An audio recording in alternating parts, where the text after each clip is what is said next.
kepadamu.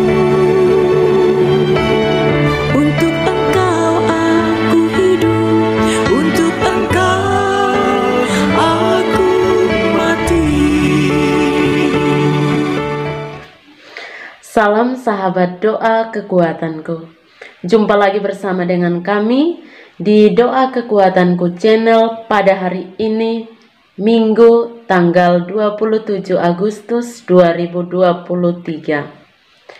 Doa dan permenungan kita hari ini terinspirasi dari bacaan Injil hari ini, Injil Matius 16 ayat 13 sampai dengan ayat 20. Doa kita akan dipimpin oleh Suster Maria Dominik PRR dan renungannya akan dibawakan oleh saya sendiri. Untuk itu Bapak Ibu dan para sahabat semuanya, mari kita siapkan hati, siapkan batin kita untuk memulai doa dan permenungan hari ini dengan mengundang kehadiran Roh Kudus.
Dalam nama Bapa dan Putra dan Roh Kudus, amin.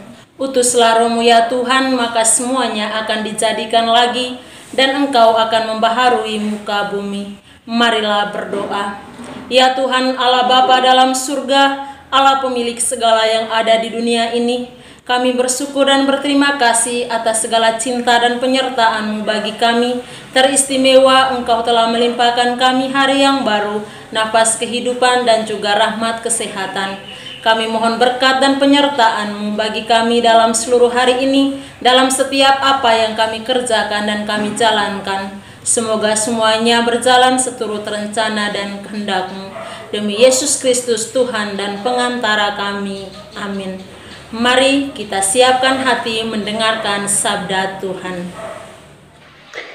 Sapaan Tuhan hari ini dari Injil Matius bab 16 ayat 13 sampai dengan ayat 20. Pengakuan Petrus. Setelah Yesus tiba di daerah Kaisarea Filipi, Ia bertanya kepada murid-muridnya, "Kata orang, siapakah Anak Manusia itu?" Jawab mereka, "Ada yang mengatakan Yohanes Pembaptis, ada juga yang mengatakan Elia, dan ada pula yang mengatakan Yeremia atau salah seorang dari para nabi." Lalu Yesus bertanya kepada mereka, "Tetapi apa katamu, siapakah aku ini?" Maka jawab Simon Petrus, "Engkau adalah Mesias, Anak Allah yang hidup."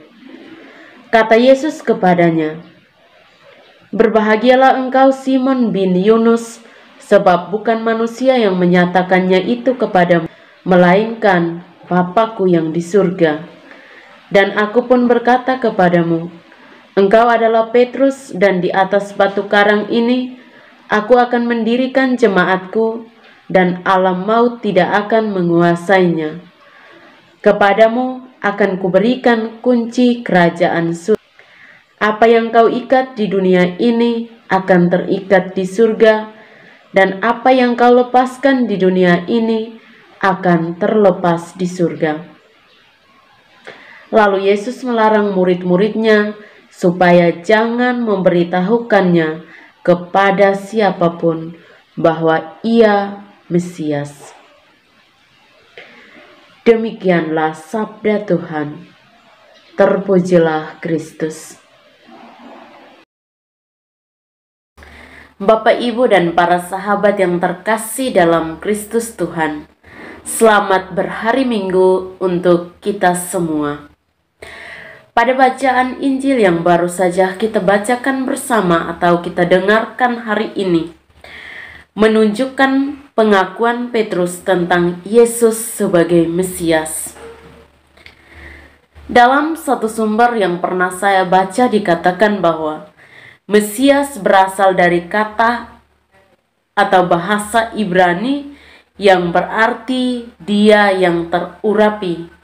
Dan dalam bahasa Yunani, kata Mesias adalah Kristus. Kata Mesias yang terurapi atau Kristus biasanya dikenakan kepada mereka yang menjadi raja. Karena itu, untuk menjadi raja, seseorang harus diurapi.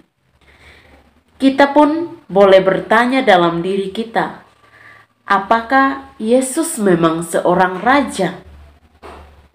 Raja yang seperti apa? Pertanyaan ini kemudian muncul pada akhir-akhir hidupnya ketika Yesus diadili. Pilatus bertanya, "Jadi engkau adalah raja?" Juga di atas salib Yesus tertulis INRI, yang artinya adalah Yesus dari Nazaret, Raja orang Yahudi. Ungkapan ini adalah olok-olokan bagi Yesus atau suatu penghinaan. Yesus memang seorang raja, tetapi dia adalah raja di hati, bukan berurusan dengan wilayah, melainkan berurusan dengan hati manusia. Dalam mata manusia, raja adalah dia yang memiliki takhta dan yang disembah serta dilayani oleh para pelayan. Raja yang baik adalah dia yang mengupayakan kemakmuran bagi rakyatnya. Raja yang dicinta adalah dia yang memenangi hati mereka yang dilayaninya. Yesus adalah raja yang merajai hati manusia. Dia selalu mengupayakan agar setiap orang yang menerimanya membiarkannya merajai hati mereka, sehingga ia bisa menuntun mereka kepada keselamatan. Itulah yang dibuat Yesus selama hidupnya. Ia berkeliling dan berupaya memperdengarkan suaranya, sehingga mereka mendengarkan suaranya, mengikutinya. Ketika Petrus dan teman-temannya dimintai memberikan jawaban, Petrus dengan spontan langsung menjawab bahwa Yesus adalah Mesias. Yesus membalasnya bahwa jawaban itu tentu saja bukan langsung dari Petrus, melainkan dari Bapa yang di surga. Karena Bapa yang memiliki rencana dan Dia yang mengurapi Yesus menjadi Raja bagi setiap hati manusia. Dan pada bagian akhir bacaan Injil, Yesus melarang mereka untuk menyebarkan berita bahwa Ia adalah Mesias. Mungkin Bapak, Ibu, dan para sahabat bisa bertanya, mengapa sampai Yesus melarang para muridnya untuk mempublikasikan tentang Yesus sebagai Mesias? Karena Yesus tidak mau orang lain salah menanggapi arti kata Mesias ini. Sebagai yang sudah saya utarakan pada bagian awal, orang lain bisa salah mengerti bahwa Mesias atau Raja yang dimaksudkan adalah mereka yang memimpin duniawi, mereka yang berurusan dengan wilayah dan bagian tertentu. Tetapi Yesus hanya berurusan dengan hati manusia. Ia tidak mau bahwa orang lain salah mengartikan. Ia mau agar setiap orang menerima Dia dan sabdanya. Itulah yang membuatnya menjadi Raja. Untuk itu Bapak, Ibu, dan para sahabat yang terkasih, kita boleh bertanya dalam diri kita masing-masing. Apakah kita sungguh-sungguh menerima Yesus sebagai Mesias, Dia yang merajai hati kita? Jika hidup kita sejalan dengan perintahnya, atau kata-kata, pikiran, dan tindakan kita tidak sejalan dengan sabdanya, maka Yesus sebenarnya belum menjadi Raja di hati kita. Mungkin orang lain atau hal lain, atau mungkin juga setan yang menguasai atau merajai hati kita. Yesus tidak mengharapkan kita hanya mengakuinya dengan mulut kita bahwa Ia adalah Mesias, melainkan Ia mau kita menerimanya dalam hati kita dan membiarkannya meraja dalam hati kita. Semoga hati kita menjadi tempat yang layak bagi Sang Mesias, bagi Sang Raja, agar hidup kita pun menjadi orang yang diselamatkan karena senantiasa dituntun dan dibimbing ke arah yang benar, ke arah yang baik dalam pelayanan kita setiap hari. Semoga Tuhan Yesus memberkati kita semua. Selamat hari Minggu untuk kita semua. Marilah kita menyatukan hati kita, menyampaikan doa-doa permohonan kita ke hadirat Tuhan. Bagi semua keluarga Katolik di seluruh dunia, ya Bapa, kami mohon berkat dan rahmat-Mu serta penyertaan-Mu bagi semua keluarga Katolik di seluruh dunia. Semoga mereka pun boleh membina dan membangun keluarga mereka seturut teladan keluarga kudus Nazaret. Marilah kita mohon, kabulkanlah doa kami ya Tuhan. Kita menyerahkan semua mereka yang saat ini sedang sakit, baik yang dirawat di rumah sakit maupun di rumah mereka masing-masing. Kita mohonkan kehadiran Tuhan menyertai mereka, memberikan mereka kekuatan serta kesembuhan seperti sedia kala. Marilah kita mohon, kabulkanlah doa kami ya Tuhan. Marilah kita berdoa juga bagi keluarga-keluarga muda yang baru saja memulai membangun keluarga mereka. Semoga mereka senantiasa setia pada janji sakramen pernikahan yang telah mereka ucapkan, sehingga mereka pun boleh meneladani kehidupan keluarga kudus di Nazaret untuk membangun bahtera rumah tangga mereka. Marilah kita mohon, kabulkanlah doa kami ya Tuhan. Mari kita hening sejenak menyampaikan doa-doa kita secara pribadi. Marilah kita mohon, kabulkanlah doa kami ya Tuhan. Mari kita satukan segala doa dan harapan hati kita ini dengan doa yang diajarkan oleh Yesus kepada kita. Bapa kami yang ada di surga, dimuliakanlah nama-Mu, datanglah kerajaan-Mu, jadilah kehendak-Mu di atas bumi seperti di dalam surga. Berilah kami rezeki pada hari ini, dan ampunilah kesalahan kami, seperti kami pun mengampuni yang bersalah kepada kami. Dan janganlah masukkan kami ke dalam pencobaan, tetapi bebaskanlah kami dari yang jahat. Amin. Salam Maria, penuh rahmat, Tuhan sertamu. Terpujilah engkau di antara wanita, dan terpujilah buah tubuhmu Yesus. Santa Maria Bunda Allah, doakanlah kami yang berdosa ini, sekarang dan waktu kami mati. Amin. Kemuliaan kepada Bapa dan Putra dan Roh Kudus, seperti pada permulaan, sekarang, selalu, dan sepanjang segala abad. Amin.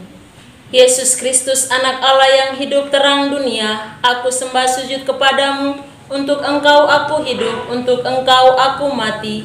Yesus Kristus, anak Allah yang hidup terang dunia, aku sembah sujud kepadamu, untuk Engkau aku hidup, untuk Engkau aku mati. Yesus Kristus, anak Allah yang hidup terang dunia, aku sembah sujud kepadamu, untuk Engkau aku hidup, untuk Engkau aku mati. Santa Maria Regna Rosari, doakanlah kami. Santo Yosef, doakanlah kami. Santo Gabriel, doakanlah kami. Santo Santa pelindung kita masing-masing, doakanlah kami. Terpujilah kiranya Tuhan kita Yesus Kristus, sekarang dan selama-lamanya. Amin. Mari kita menundukkan kepala memohon berkat dari tangan imam. Tuhan bersamamu dan bersama rohmu. Semoga Allah yang Maha Kuasa memberkati kita, keluarga dan komunitas kita masing-masing, serta seluruh karya pelayanan kita. Bapa dan Putera dan Roh Kudus. Amin. Terima kasih Bapak, Ibu, dan para sahabat semuanya untuk kesetiaan kita dalam kebersamaan di doa dan permenungan hari ini. Sampai jumpa lagi dalam doa dan permenungan kita bersama di hari-hari yang akan datang. Kami akan selalu hadir untuk menyapa setiap hati.